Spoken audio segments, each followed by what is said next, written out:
Pernikahan awal seperti pertemuan Nabi Adam dengan Siti Hawa. Pernikahan pertemuan Nabi Sulaiman dengan Ratu Balqis. Pernikahan Nabi Yusuf dengan Siti Sulaiha. Pernikahan Rasulullah sallallahu alaihi wasallam dengan Siti Khadijah. Bagaimana Rasulullah sallallahu alaihi wasallam memanggil istrinya? Kalau dia selalu memanggil istrinya ya Humairah, wahai istriku yang kemerah-merahan. Jadi selalu dipanggil istri itu dengan sesuai yang menempel di diri istri kita.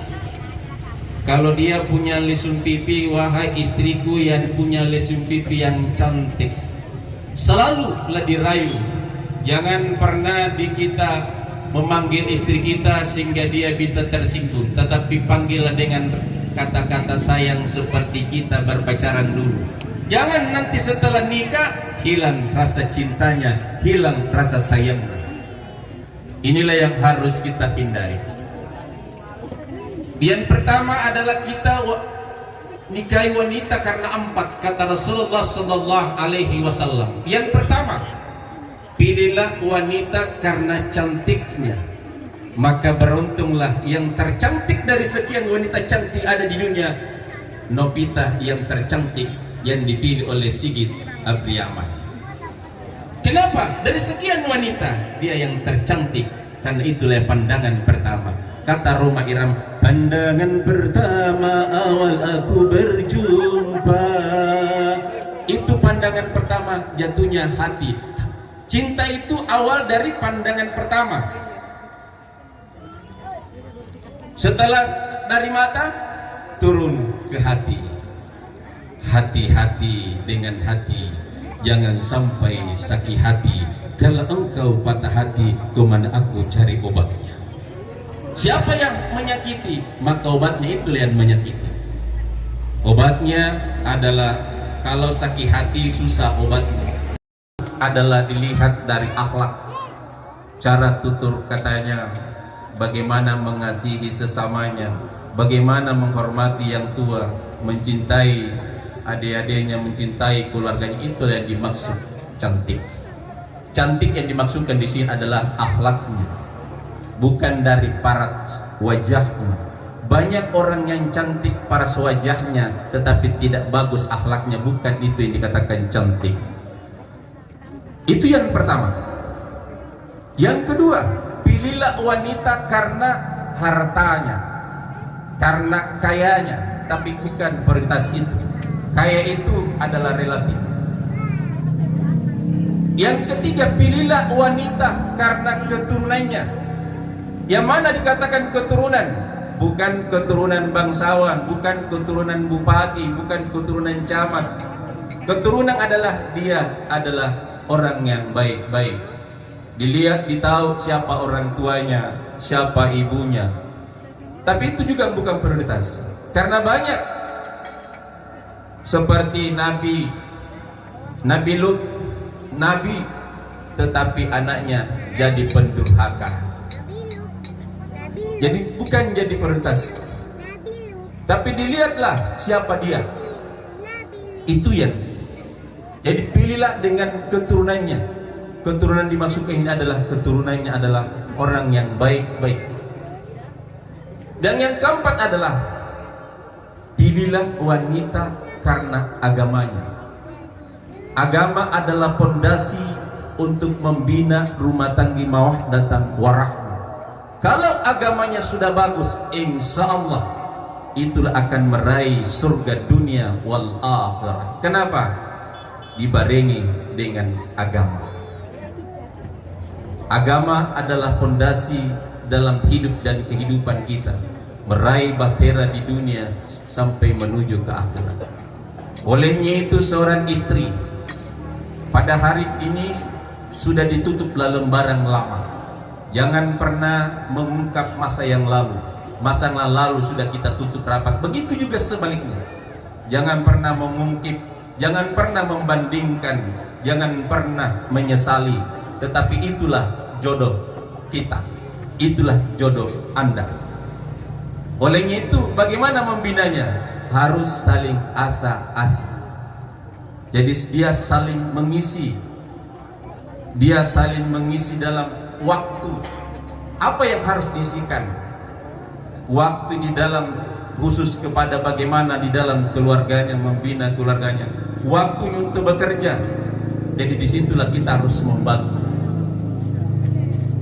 Dan yang kedua, seorang istri jangan membandingkan pekerjaan orang lain dengan suami orang lain. Jangan pernah membandingkan pendapatan suami kita dengan suaminya orang. Begitu juga sebaliknya. Karena kapan itu dibandingkan akan timbul rasa yang tidak bagus dalam keluarga kita.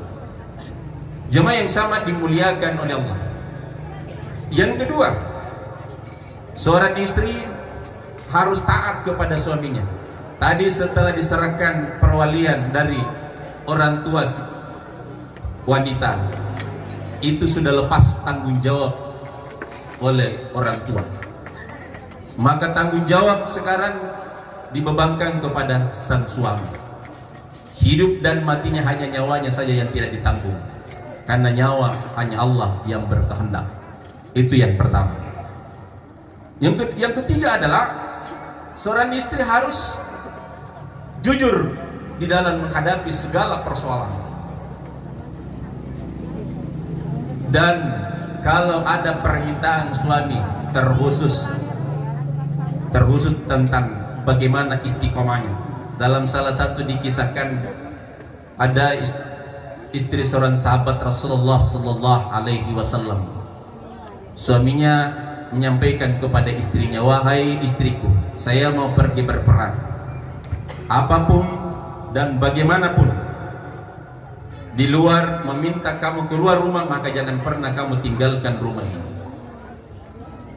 Maka sang istri mengatakan, "Insya Allah saya akan tinggalkan, saya akan mematuhi perintah." Setelah itu beberapa hari ke hari, bulan ke bulan, datang berita dari kampung. Apa permintaannya? Bahwa orang tuanya dalam keadaan sangat sakarat. Kamu harus jenguk orang tuamu. Sang istri mengatakan, "Saya patuh kepada suami saya bahwa saya tidak bisa tinggalkan rumah saya sebelum suami saya datang, sebelum ada izin dari suami saya."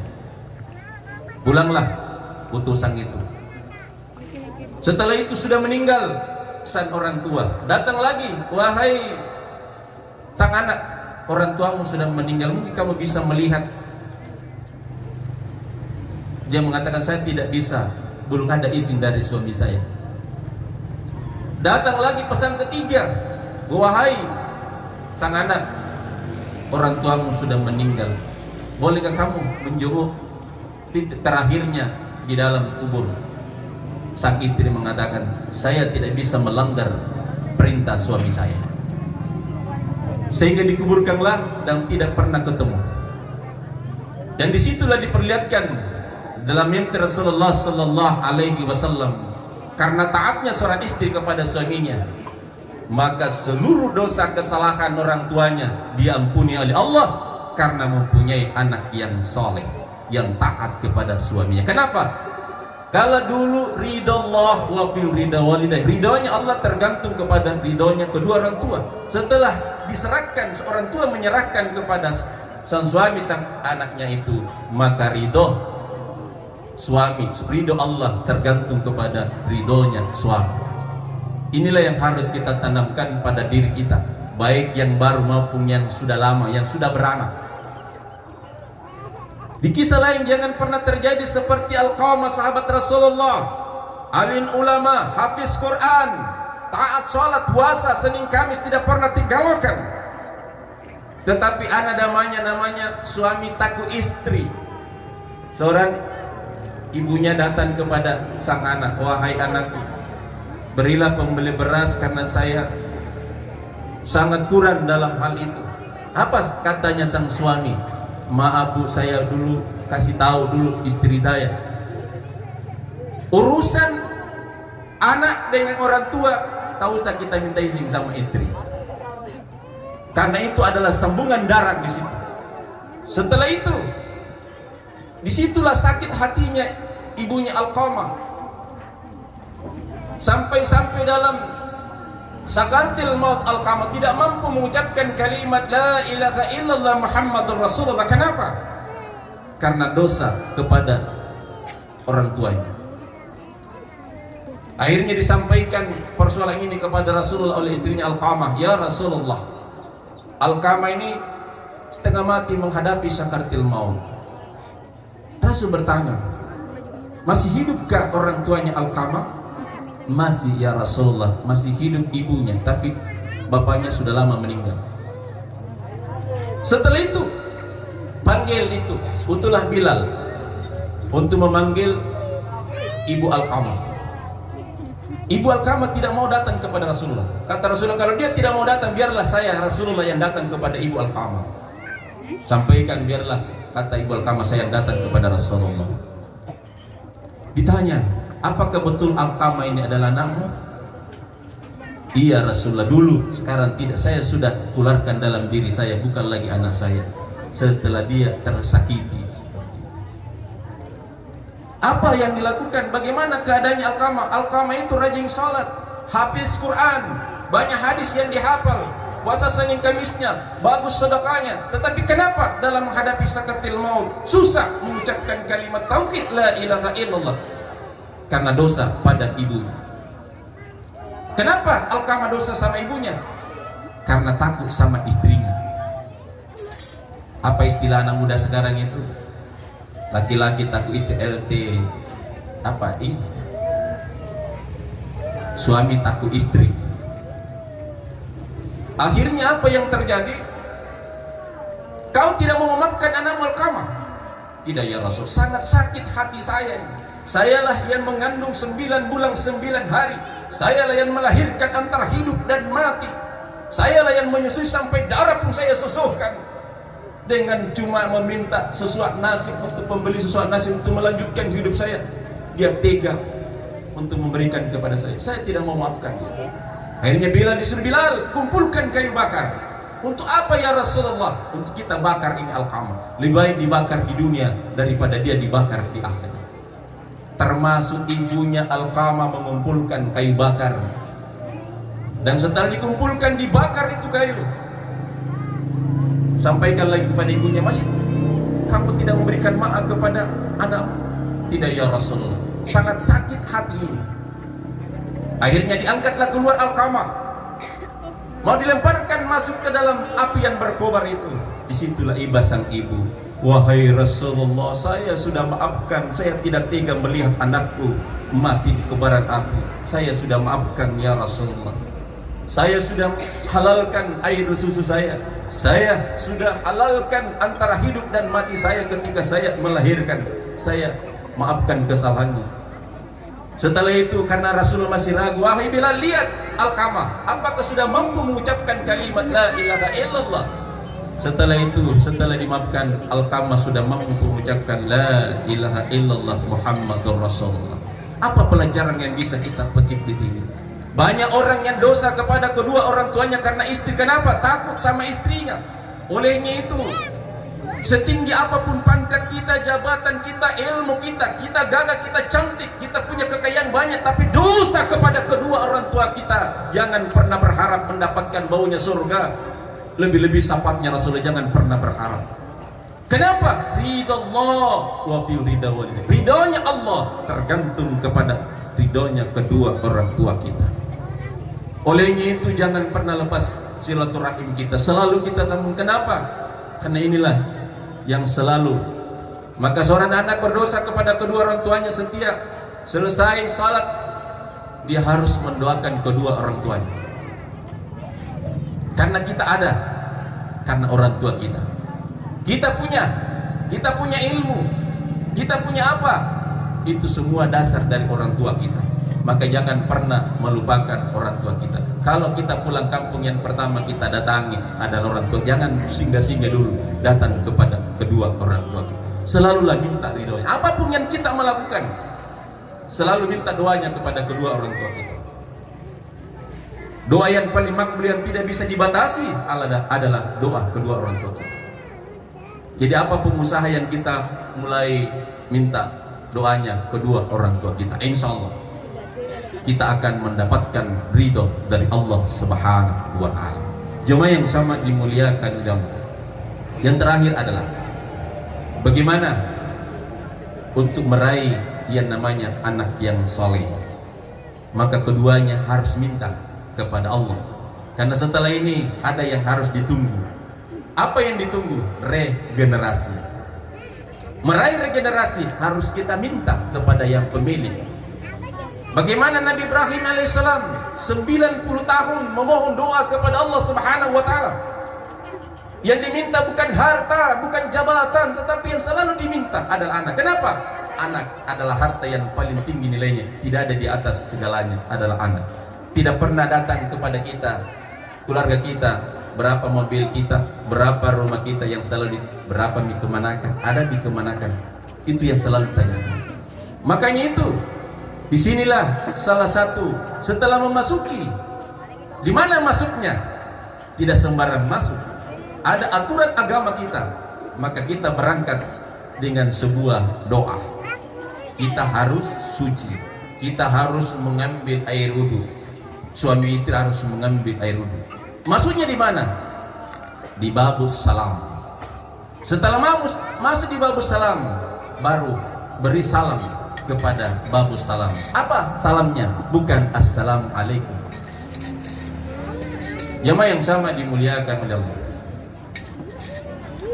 Assalamualaikum ya babur rahmah. Apa itu babur rahmah? Pintu kasih sayang. Di mana itu pintu kasih sayang? Ada sama istri.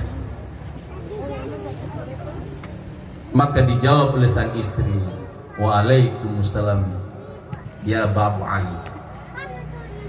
Dalam arti Fatimah. Kenapa diibaratkan itu? Karena itu dijadikan landasan bahwa seorang laki-laki yang tangguh adalah Ali. Jamaah yang sama dimuliakan oleh Allah. Dan wanita yang tangguh adalah Siti Fatimah. Siapa itu Siti Fatimah? Adalah anaknya Rasulullah. Itu disebut dengan penghulunya wanita. Setelah itu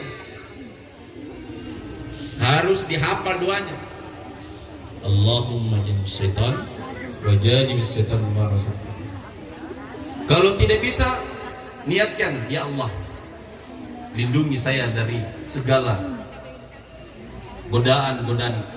Setelah itu, disitulah minta. Salah satu tempat yang makbul adalah di babur rahmah. Apa yang pertama diminta?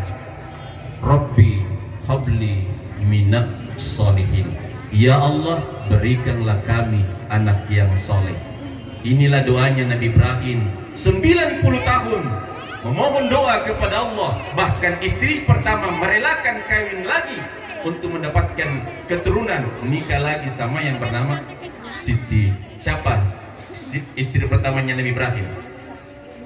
Siapa? Siti Sarah.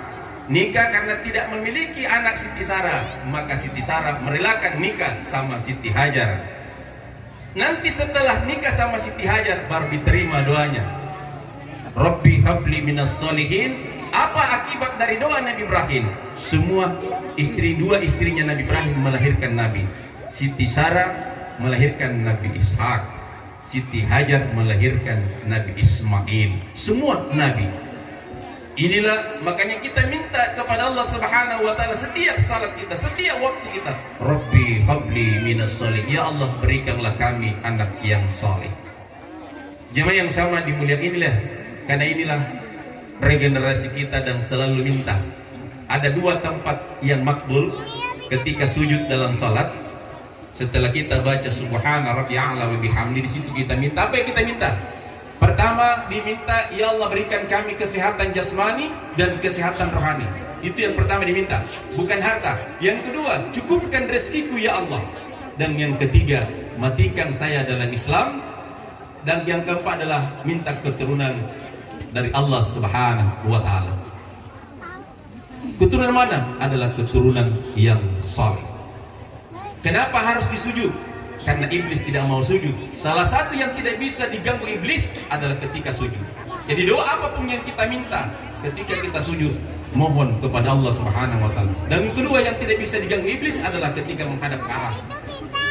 Hadapkan tangan kita ke langit dan mohon kepada Allah Subhanahu wa taala. Jemaah yang sangat dimuliakan, inilah yang terakhir adalah bagaimana meraih namanya istri salehah. Apa itu istri salehah? Saleh.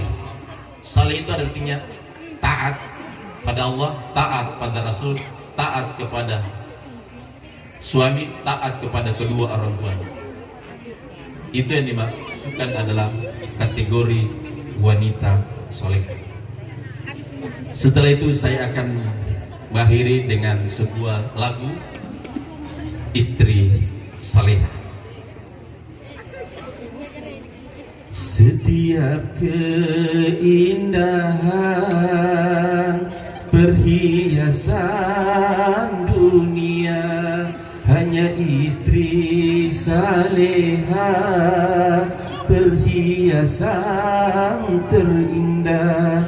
Setiap keindahan yang tampak oleh mata, itulah perhiasan dunia.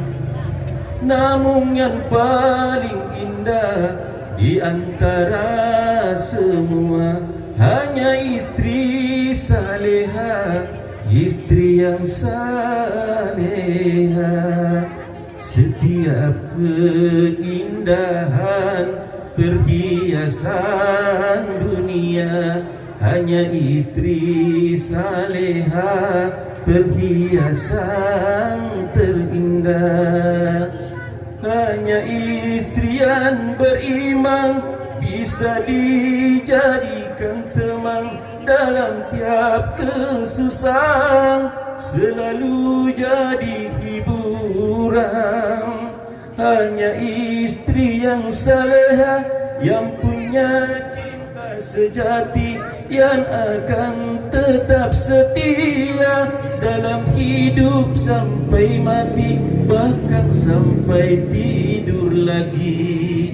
Setiap keindahan yang tampak oleh mata, itulah perhiasan dunia. Terima kasih. Wallahu muwaffiq ila aqwamit thariq.